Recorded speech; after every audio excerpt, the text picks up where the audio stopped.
6, which means it's time to pause for thought. Our guest this week, Tiverton Street Pastor Mervyn Bird. Morning, Mervyn. Good morning, Laura. How are you today?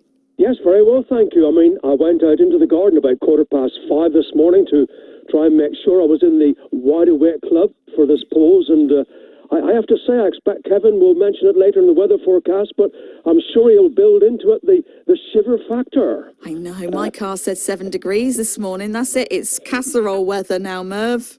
That's right. I must admit, I was out there with a cup of tea with my gym jams and slippers on, but it was quite cold. Oh, let's have your pause today. Thank you. Good morning, everyone. Perhaps we cannot remember learning to walk. Without doubt, a few tumbles and bumps along the way, and eventually we got it off to a tee. Perhaps we cannot even remember that of learning to put our own shoes on, but it must have been done. Velcro shoes, school shoes, and shoes like them may make for the parents easier, as well as for the child to attach them to their feet. But how many of us remember being taught how to tie our own shoelaces? It happens, we're told, on average, that we learn the art and skill at around 5, 6, 7 years of age. It requires a level of making sure we take the two ends and tie them in such a way that they become fixed in holding the shoe on in a comfortable way, but tight enough so it stays comfortable for as long as needed and also onto the foot. But what about untying the shoelaces? As I've seen when our own children were small, even now with grandchildren, in a rush to get them off when they get home from school to go out to play as a child, only to find that the wrong end of the lace was pulled and a massive knot was created. Not even noticed until it was time to put them on again, and the problem became extended when they tried to fix it by themselves by pulling as hard as possible. It only made the knot even more solid and tighter, especially if it went on for a few days. It soon becomes a knot of all knots, doesn't it? And it takes a lot of patience and perseverance when you're called in to sort the knotty thing out. Especially if wet or damp, it seems harder to loosen up. But here it is.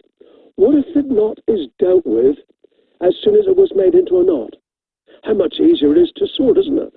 How many times did we have to remind them, the children, that they must come straight away when they have a knot in a shoelace, because it's much easier to sort out? How many times they would not do so until it became the king of all knots in a giant way? This got me thinking. Knots in shoelaces left with knot on knot. Look, you have a dripping tap. You continue to leave it, winding it down tighter each time to stop the leak. But the fault is still there. The washer is worn. It needs replacing. That is the only perfect cure to that particular, if you understand what I'm saying, that knot. We are knocking the car engine. We put off dealing with it. The noise gets worse. It becomes a knot that is getting tighter. You have an issue to deal with. You leave it for another time. The issue does not leave you, allowing the knot to get tighter, if you get, again, what is being meant there. Putting it off is the wrong thing to do. It may be an issue that started out so small, perhaps a wrong thing that was said, perhaps even a misunderstanding. And it could have been dealt with, but the longer left, it becomes a different type of knot to become sorted and untied.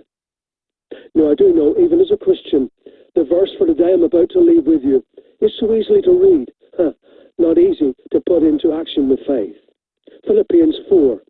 Do not be anxious about anything, even knotty issues, my added words there, but in everything by prayer and supplication with thanksgiving, let your requests be made known to God. And the peace of God, which surpasses all understanding, will guard your hearts and your minds in Christ. And I add this too, and help you out with the knotty issues of life. Allow him, God, in faith, to sort out the knots of life as they arrive, not leave them to fester into something that they weren't in the first place. Now there's a thought. Have a good day now. God bless. Thank you, Mervyn. All of that resonates with me because I am probably the one that puts stuff off in life, and I make my children shoes, the school shoes and the trainers that have got Velcro rather than laces because of my own laziness. Sensible, and much easier too. Is that what it is, Mervyn? Thank you, Mervyn Bird. Our Pause for Thought guest this week returning the same time tomorrow morning.